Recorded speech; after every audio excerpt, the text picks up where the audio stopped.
Enfoncez bien votre carte ou faire le numéro que vous désirez obtenir. Here's a call I made to Bill from Sherbrooke. What's amazing about this conversation is the date. I have not had a conversation about phones like this since 1986. And it's been even longer since I've had such a conversation with Bill.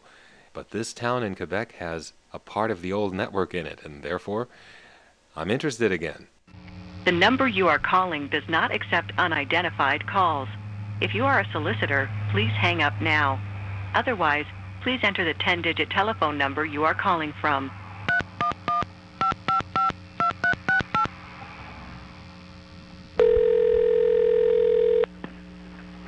It's Bill. I guess you wouldn't refuse a call from that number. I'm too far away to hear the number. Oh, it was 311-555-2368. Oh, I love it. And who took it? Oh, that would have been a riot if I'd heard it. Oh, too bad. I would have known who it was at least. Yep. Or at least what the general agenda was. Yeah, exactly. I love it. When I got to the phone and picked it up, I was delighted to hear old dial tone. Uh-huh. But the dial tone was just there. No. Yeah, it seemed to just be there. And so it was one of those solid-state step offices. Well, that was what I thought. Mm-hmm. That it had some sort of a retrofit. Yeah. And that may still be true, but I can think of another explanation, which I'll get into in a minute. Yeah? It has touch tone. Uh-huh. Pretty good converters, because right after each digit, it cuts right back, so you get to hear the step noises. Oh, that is nice. But you don't hear the dial tone during the pulses. So you don't hear la-da-da-da-da, Yeah, right. You hear ticka-ticka-tick, like that. Yes. So the first thing I did was dial a 7-digit intra-office call, and the 5 went right out of the office into a local digital of some sort. And the call did not go through, even though it was a valid number. So it appears that intra-office calling, at least now, can only be dialed with either the last 5 or last 4 digits. Oh, that's extremely odd. And I've never seen that anywhere. Because 5-4, you said 547, and 5 takes you right out of the office. That's weirdful. So you have to dial, either 5 or 4 digits. And then you do get where you're supposed to go. Exactly. So they won't allow you to dial, to loop around.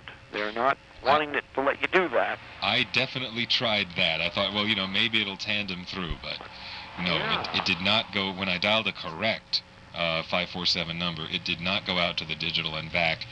And in fact, it tended to terminate on 5 digits into the trunk, suggesting that you're supposed to hit the digital on the second digit. So something 5. Oh, yes. But I didn't dial a valid code to verify that. I mean, maybe if you dial a valid code beginning with a 5 that is supposed to go to that digital, that it terminates on 7. So that's one thing I got to try when I get back. Yeah, I'd love to know what their plans are for this office. Yeah, they may still be scratching their head. I mean, it may be too small for a DMS-10. Well, that could be a remote. Yeah. If they have the facilities to support it. Trouble is, it's such a tiny mom and pop that they would have to enter into some sort of a... Oh, I see. It's an isolated independent. Yeah. And that's probably, the complete explanation as to why it has taken so long to do this. Now, at some point when I flashed something, and I think I flashed 2-1, my coin dropped right into the box. Based on that, and I didn't verify this, it probably is like Chapel Hill, North Carolina, in that you would dial a local number. You'd need a coin in the box to make the dial work, which is true of this phone. You can flash whatever you like without a coin, but the dial won't work until you put one in. Right. And I suspect that the coin would drop in the box when they answer, battery drop at the end of every call, triggers a return. And the fact that the dial tone is just there, you know what that says? They have it dedicated for a selector. That's what I think. No line finder. Yeah, well, yeah, that's exactly what I was getting to. And it makes sense because it's such a tiny little town that is the only phone, and probably going to be the only payphone for time immemorial. Oh, you think it's the only payphone? Yes. Oh my gosh. That's why there's no line finder. Why bother? There's only one payphone. Yeah. And by the way, what thousands group do those numbers live in? I couldn't get anything that didn't give me a reorder. It's 3,000 group. The 3 is absorbed, and the only working connectors are 34, 36, 37. That is a little town. Maximum of 300 lines. You got it.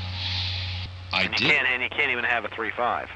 That's right. You can't have a 3.5. There's also a local digital trunk on 8. Seems to be the same office as on 5, but...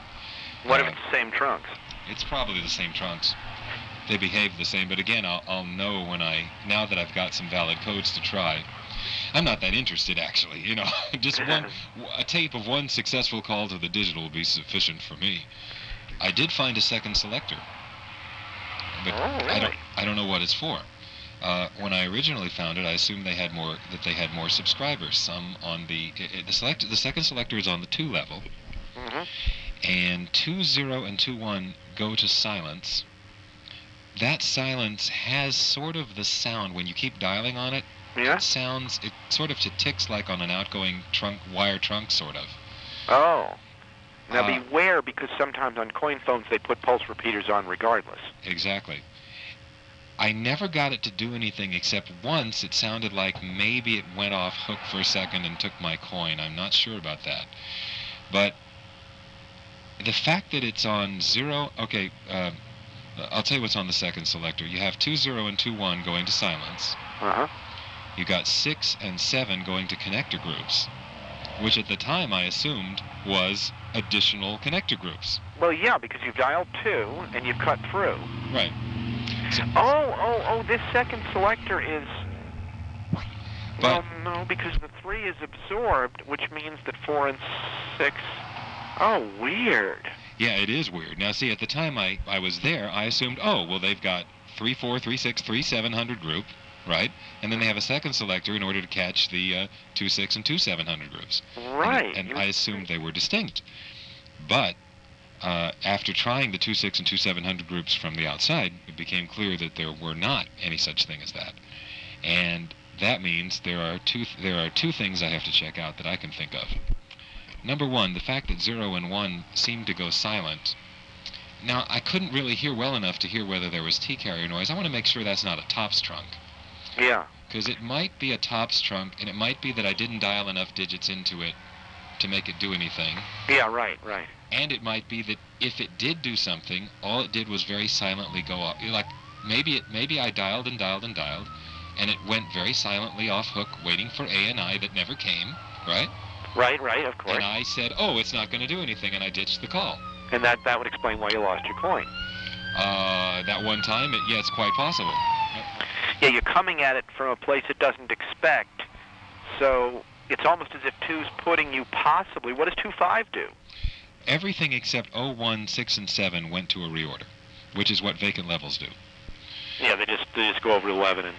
I'm going to make sure that 2.4 really is vacant. I seem to get that it was, but now that 6 and 7 went to connectors, wouldn't be no test now, would it? Well, that would be kind of cute.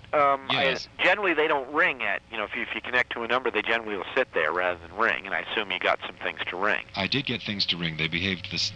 Dialing your own number would be cute, although you have to be prepared for it locking the phone solid. Exactly. Electrically, that's kind of nasty. Well, dialing your own number gets to be... is another complication that I have to check out, because... when you dial the number of the payphone normally, it acts like an open sleeve. Even from outside? Actually, from inside, you get a busy. From outside, it acts like an open sleeve. Oh, man. It does not affect the payphone as far as ring and tip goes. You don't hear it. The call does not plop in on top of you. That was the first thing I thought. It's an open sleeve. Well, maybe if we trigger it to ring, it will... the incoming call will just plop in on whatever I'm connected to, but it doesn't do that. But what it does do is if you're on a call to a busy signal, for example, and that phantom ring is ringing, you can't disconnect. I think that what it does is it grounds the sleeve. Oh, it holds it. Yeah, it puts a permanent ground on your sleeve so you can't disconnect from whatever you're on. But you probably can... if you're on the first selector. I would expect that if you had just, maybe dialed a digit that was blocked, dialed a... Right, if you were anywhere else. Yeah, if you were on the first selector and hadn't gotten anywhere, you probably could hang up and reset. But if the first selector had cut you through to a connector or to a trunk, then you're stuck to it. Oh, because it would be only then that the sleeve would come into play. Yes. Yes. Yeah, good guess. And, of course, one thing I forgot to try was, well, what happens if this phantom ring starts ringing while I'm on an outgoing tops call? Mm-hmm. I should theoretically be able to hang up long enough to completely reset the tops trunk. Yeah, or any interoffice trunk. Right. But tops especially, because then you pick up the phone, you dial a number, and maybe on the reset the ANI doesn't work. So you get to hear an operator say, your number please. Yeah, so very true. And, I assume they don't use super combined trunks, but, hey, you never know. There you go. We might have camera calls going through from a payphone. I'm amazed it has ANI. Yeah, you would think. Yeah, I mean, that's a tiny office. I mean, we don't usually see offices this tiny. Yep. I mean, anywhere, even back in the old days, that's pretty small. I mean, I'm sure they've been out there, but yep. That's pretty darn small. So those are reason enough, I think, to go back and Absolutely. see what I can find out. What's the number of the coin phone? It's 547-3456. They don't even bother with mapping it to a 9 number. Yeah, and they could have, too. The 9 level is available. Yeah, and of course, what you also will see in the small offices is where they just map the 9-9. Wait a minute, didn't Sperryville do that, come to think of it? It doubled the 9 to the 3s. Yeah, so you were on the 3s. Anyway, And that's what they would tend to do. The 9 would just double to one of the regular 1,000 groups, or the only 1,000 group, depending upon, how they do it. Yeah, so very true. Now, at the payphone itself, we can actually get these questions answered. The first question's pretty simple. Is 24 really a vacant code? Certainly I flashed 24 very cleanly before, and we got a reorder. But now I'm starting to doubt that, because at the time I didn't realize that the connector groups on 2 were really just a repeat of the ones that were on the first selector. So let's dial 24 and see if that's really vacant. If it's silent, it means it's going somewhere, and I'll dial a few more digits.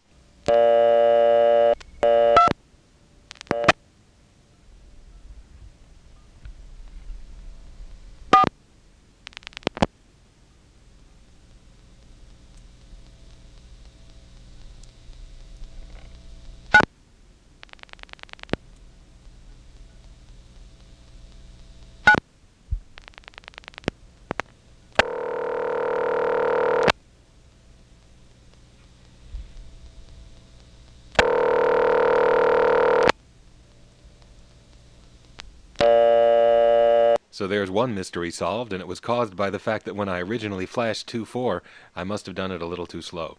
Yes, now we know that 24, 26, and 27 each go to connector groups, and they do correspond to the 34, 36, and 37 connector groups. Now remember, this isn't like a step where the digit is absorbed.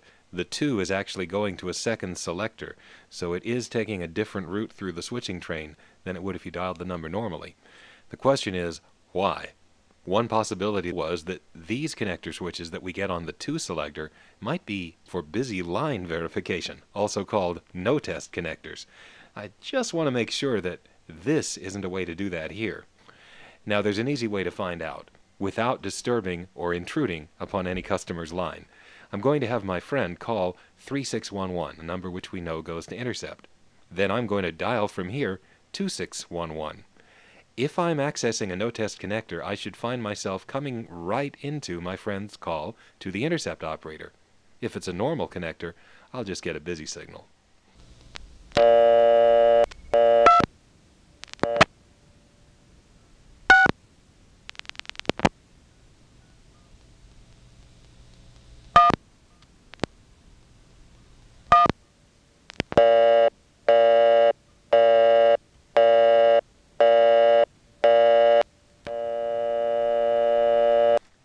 Okay, that did not work, which is good. So it appears that the connectors we're getting on 24, 26, and 27 are actually the same ones as we would get if we dialed 34, 36, and 37. And again, this is significant because the 3 is absorbed. The 2 goes to a second selector, so it is taking a different route, and there's no reason why these connectors should be on this second selector at all. However, there is an explanation, and it has to do with work saving. This office is so small that there was no reason to put the second selectors in their own rack or row. My theory is that the second selectors are sitting right next to the first selectors on the very same shelf, the very same rack. And normally, all selectors on that rack would have the same 100 trunks multipled so that every selector would have access to the same 100 trunks. And I think what they did was that they split it to make 2 selector groups out of a rack that was designed for 1. But they didn't cut all the wires. They had to cut the wires on 0 and 1 because 2 0 and 2 1 are going to a different place than picking up the phone and dialing 1 or 0. But there was no particular reason to cut all the wires, and so they didn't.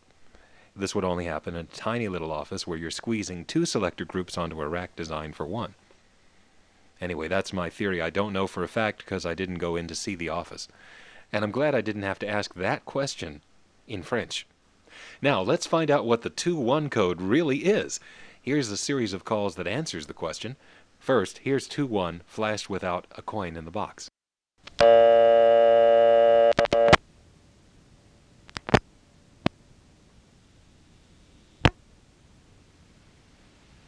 That should sound familiar, and when I did that while Mark was on a phantom ring, the process repeated.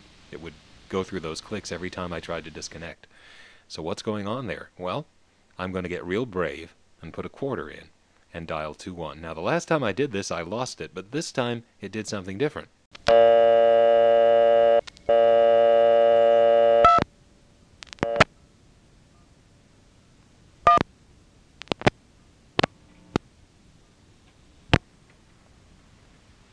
This time it returned my quarter, and then it sort of ticked, and we heard nothing but silence. Let's do the exact same thing again, 2-1 with a quarter.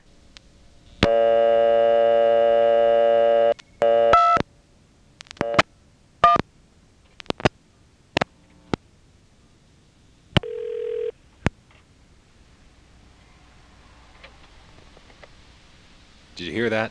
We heard a burst of audible ring, and then tick, nothing but silence. Now it's beginning to get clear what's going on. You know what it is? 2-1, whatever it is, returns my quarter. All right, then it goes off hook. This time we just happened to hear a burst of audible ring before it went off hook, and so we caught it in the act. But what it's doing is it's returning my coin and then putting me in a position where when it goes off hook, I'm not going to be able to hear because the phone that I'm calling from makes sure you can't hear unless there's a coin in the box whenever a local call answers. And this thing is reversing polarity back to the phone. Now, to get around this, I'm going to have to dial 2-1 again, and as soon as it returns my quarter, I'll have to redeposit so that the phone will let me hear whatever the heck this is.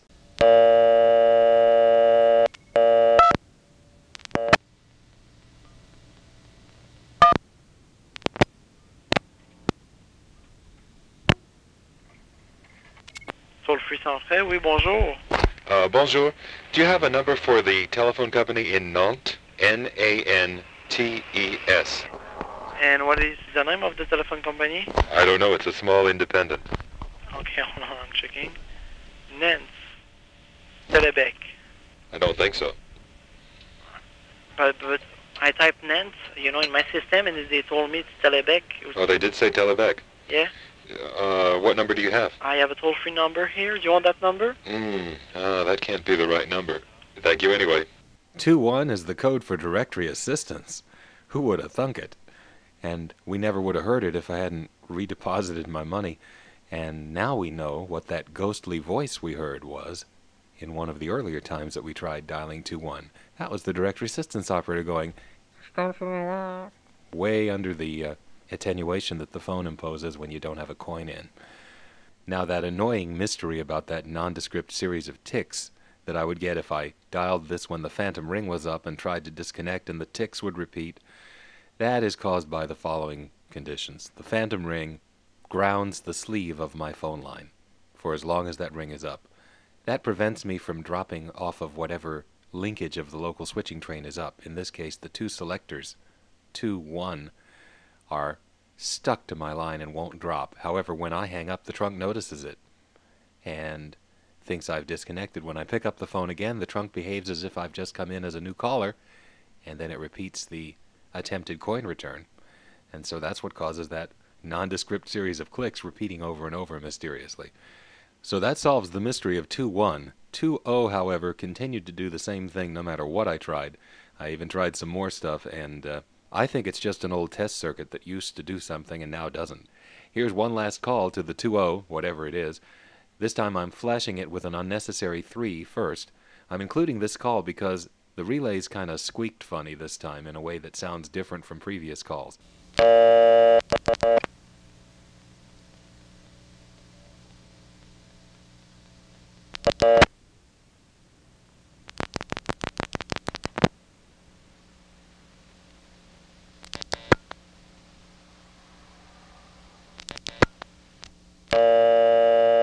Now that's an example of something this coin line does a lot. When you hang up really quickly and get a new dial tone, sometimes it doesn't bother to return your money. In fact, it often doesn't bother to collect your money.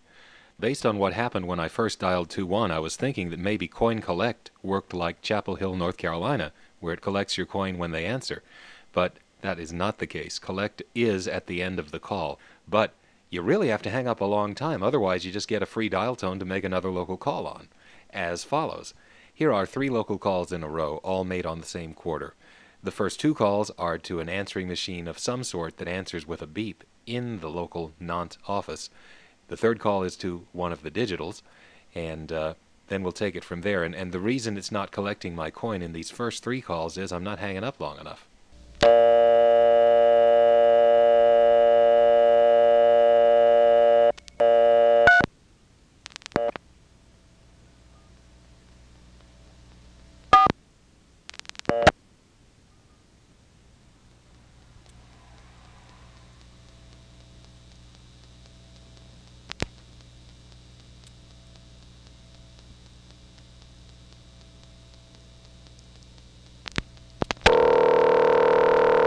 This answering device does take a while to answer, so while it's ringing, I'll mention a few other things.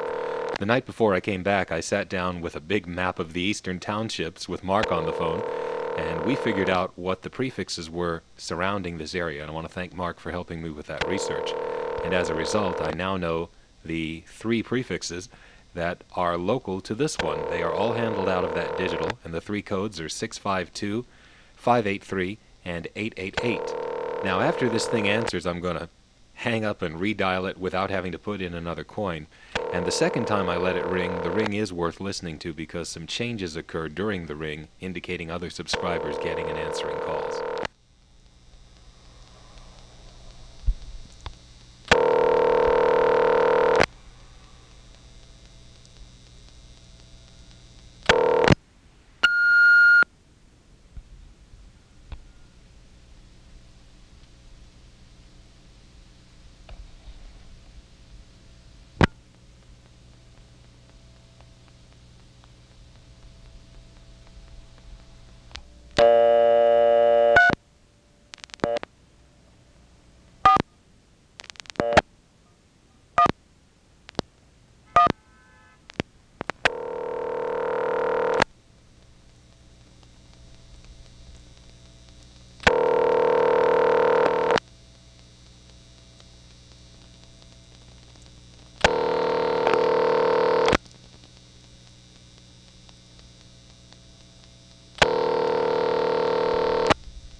appel a été transféré à un système de traitement de la voix. N'est pas disponible. Au signal, veuillez dicter votre message.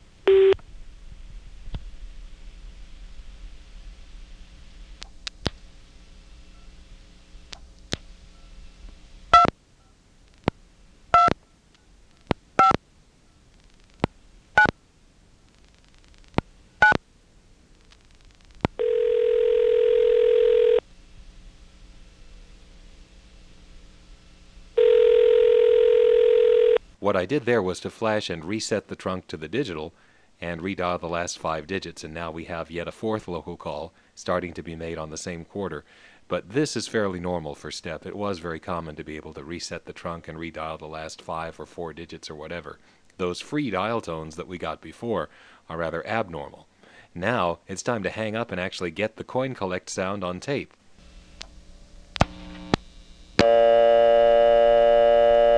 As I said, resetting a trunk out of the office is common in STEP, but getting a free dial tone over and over is not. And I think the reason that happens here has to do with the fact that this phone has no line finder. It's permanently connected to the first selector, so much so that the dial tone is even there when the phone is sitting hung up. In this next recording, you'll hear in the background, with the phone hung up, the dial tone being there, and then finally I'll pick up the phone and it'll come to full volume.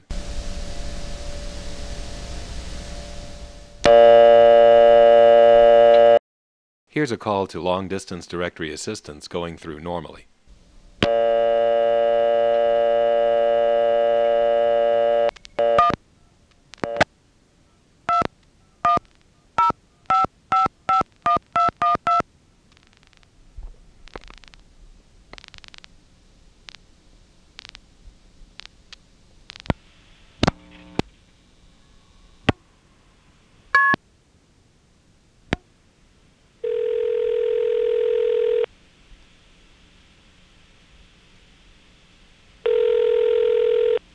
Bonjour, t'es bien belle. C'est 85 sous, s'il vous plaît. OK.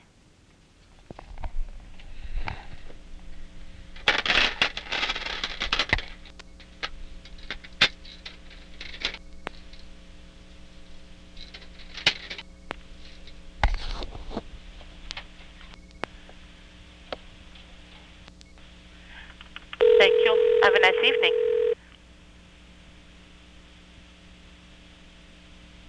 Directory assistance for what city and state? San Antonio, Texas. Thank you. What is the name, please? For movie phone? Thank you. One moment, please. Movie phone. Nothing listed under movie phone. Maybe it's MOVIEFONE? I tried that as well. There's still nothing. That's funny. Actually, no, it's all one word. MOVIEFONE. Right, yeah. Okay, here's your number. The number is area code 210-333-3456. I repeat, the number is area code 210-333-3456. Thank you.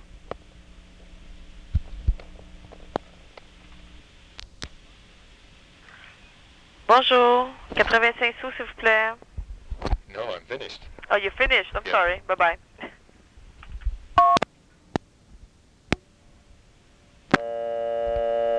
Notice I was dumped right back to dial tone. That's what TOPS is supposed to do at the end of a call, but with a phantom ring up to this number, that won't be possible. I will be stuck to the TOPS trunk, so it can hang up on me, but I'll still be there. I can then hang up my phone, still stuck to the trunk, pick it up again, and dial a new number.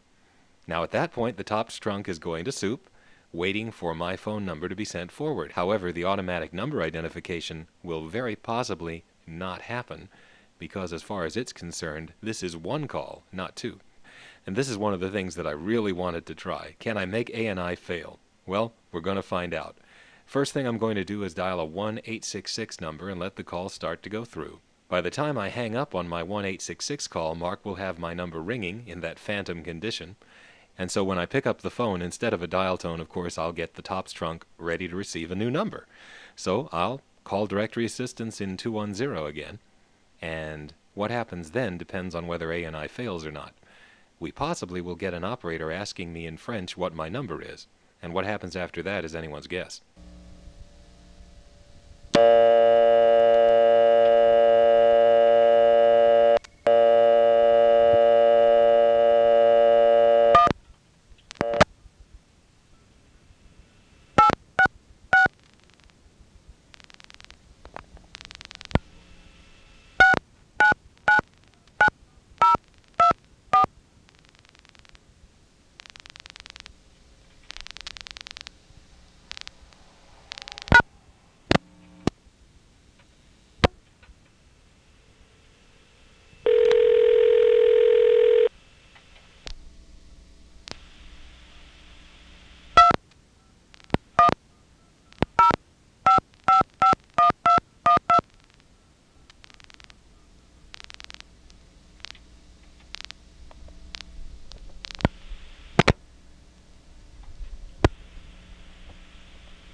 Robin Bell, vous êtes à quel numéro, s'il vous plaît? 547-3456. Thank you. Are you billing to this number? Dialing direct. All right, just hold on.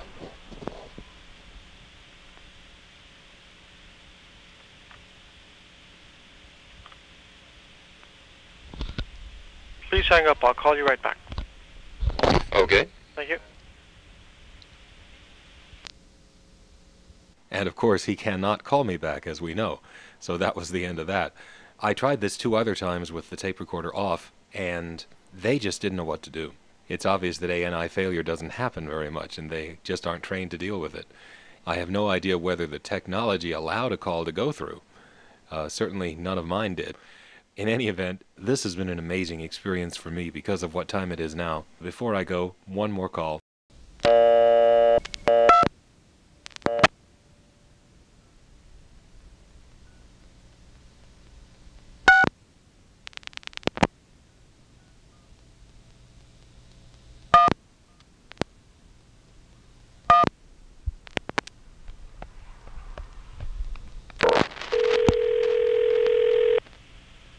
What number are you calling? Quel numéro appelez-vous? 547-2611. Merci.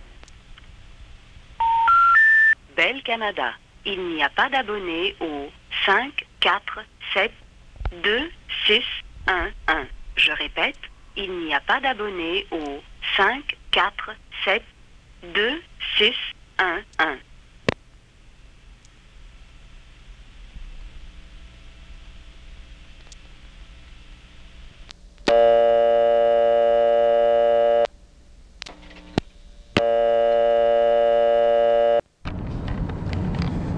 Well, you know, while I was dialing from that phone, I ended up calling Mark more times on my calling card than I really needed to. I could have gotten my cell phone out and called him, which would have saved me some money due to the calling plans. But somehow, while I was using a step-by-step payphone, it was impossible for me to remember that I had a cell phone. It wasn't until Mark mentioned calling me on my cell phone that I went, oh yeah, that's right, we can communicate that way, can't we? I was in a different universe. I'm now recording later that same day. Having returned to Vermont, I passed a small town that I'm familiar with, and I saw a payphone that looks pretty much the way it would have in the late 70s and 80s. And for a moment, I wanted to stop the car and walk over to the payphone, maybe with my tape recorder, because I knew there'd probably be something to check out. I figured the N1 carrier trunks that they used to have to a nearby town might be replaced by T-carrier by now. But of course, it never crossed my mind that the phone might not be step anymore. Now, I was just about to remind myself that there is in fact nothing that I would care to investigate, and certainly not record from that payphone, when something else did that for me. As I rounded the corner, I saw a second payphone, and this one had big letters blazoned across it. It said Verizon. What a reality. There were things about this future that I'm now living that we knew were coming. Everything going digital, no more electromechanical switching, sure. But the free-for-all circus that telecommunications has become now, I didn't see that coming. Anyway, please enjoy the rest of the phone tapes, all of which were recorded prior to 1988, with the exception of any museums that I might add to this collection. Reporting from the future, this is Evan Doorbell 2.0, signing off.